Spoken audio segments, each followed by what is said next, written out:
افغان حکومت له افغانستانه بهر د افغاني پاسپورټونو لپاره نوې بیې اعلان کړې.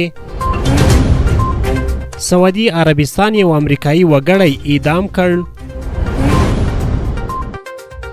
او د امریکا په هوایي ایالت کې د ورلګېدنې له امله د مړه شوو کسانو شمیر 106 ته رسېدلی.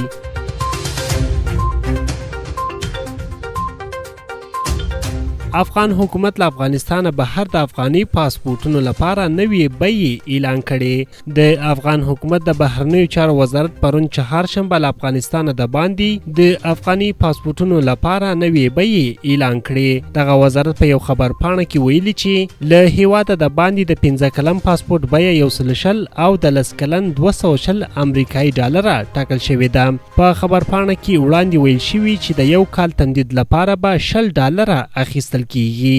دا په داسې حال کې ده چې د افغانستان سفارتونو د 15 کلونو لپاره پاسپورټ د سټیکر په وسیله په 200 یورو تمدیدوي. په افغانستان کې د نوي نظام له واک ته رسیدو وروسته په پرله پسې د پاسپورټ بیې لوړې شوې، خو دا به لومړی وار وي چې د پاسپورټ د بیې د کمیدو پریکړه کیږي.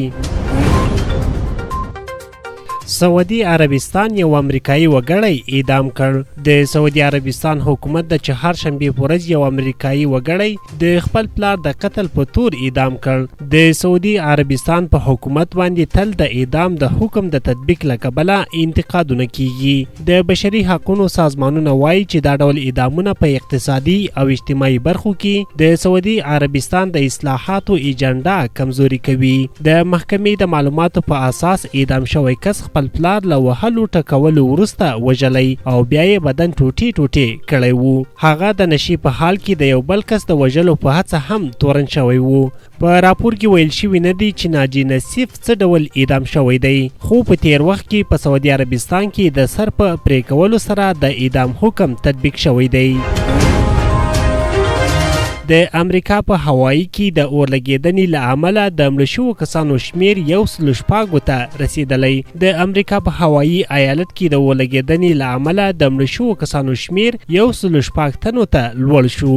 ژغورونکي په سیمه کې لا هم پلټنې کوي چې د دې ناورین قربانیان پیدا کړي. چارواکو ویل چې د لاهینا په تاریخي ښارګوټي کې روزل شوو سپیو تر دې دمه 22% سوځېدلې سیمه پلټلې ده.